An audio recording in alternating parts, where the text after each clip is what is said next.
D'abord, j'ai été conçu, chacun de nous a été conçu du Saint-Esprit. Pas comme Jésus, parce qu'il y a eu pour moi un papa et une maman, mais sans l'intervention du Saint-Esprit, je ne serais pas un être humain. Chaque conception, c'est la première Pentecôte de mon existence. C'est le Père qui me donne son esprit, qui m'insuffle la Ruha, comme pour Adam, ce qu'on voyait hier. C'est pour ça que chaque conception actualise la création du prototype Adam. Voilà. Et c'est le Père qui m'insuffle son esprit à travers le cœur de son Fils.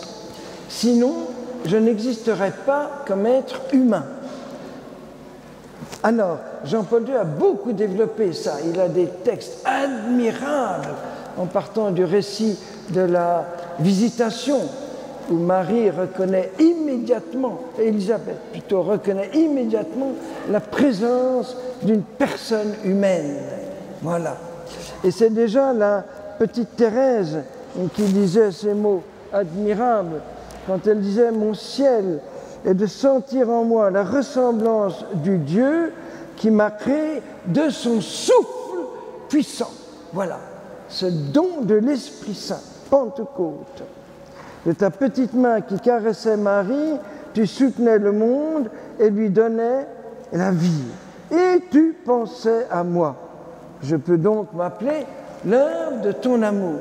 Donc toute la Trinité Sainte est intervenue, chacun dans son ministère particulier, avec l'homme et la femme qui m'ont donné la vie. Donc il y a 5 personnes qui ont été impliquées pour que je ne sois pas un animal, mais un être immortel.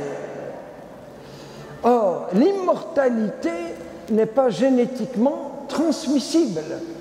Une psychologie, un corps humain, oui, mais pas une âme immortelle. Et ce qui fait la spécificité de l'être humain, c'est qu'il commence d'exister à un certain moment et il existe pour toujours. Il est mis sur orbite de vie éternelle.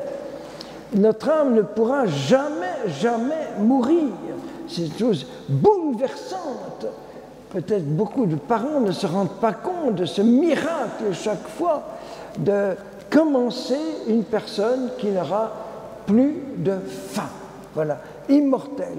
Et donc tout de suite mis sur orbite de vie éternelle et fait pour voir Dieu dans la gloire. Voilà, nous sommes tous destinés, prédestinés, nous avons reçu l'existence pour que nous puissions vivre une vie sans fin dans un bonheur sans fin. Voilà, c'est le but de notre vie.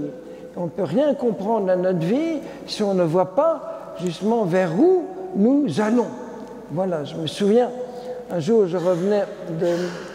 j'allais vers Medjugorje, donc on avait roulé toute la nuit et le soleil se lève juste devant nous, dans l'axe de la route, et je vois tous les panneaux de signalisation qui sont illuminés par la réverbération du soleil levant sur le pare-brise.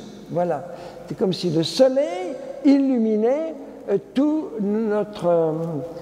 notre cheminement terrestre. Voilà. Toujours voir là où l'on va, sinon on ne comprend rien à notre vie. Voilà. Et j'ai reçu la vie par un débordement d'amour du Seigneur. C'est-à-dire que même si mes parents ne m'auraient pas désiré, même si j'aurais reçu la vie avec cet horrible mot qu'on emploie quelquefois par accident, eh bien pour Dieu, il n'y a jamais d'accident. Si j'existe, c'est qu'il a voulu explicitement que j'existe. Voilà. Ça, c'est extraordinaire. Voilà. Et même si les conditions, les circonstances de ma conception n'ont pas été comme Dieu rêve de donner la vie, dans une plénitude d'amour, même si c'est dans des circonstances dramatiques, ça fait pleurer le Seigneur parce que ça ne répond pas à sa manière à lui de donner la vie, mais même alors, il m'a donné la vie puisque j'existe. Mon existence même est la preuve d'un amour fou de Dieu pour moi.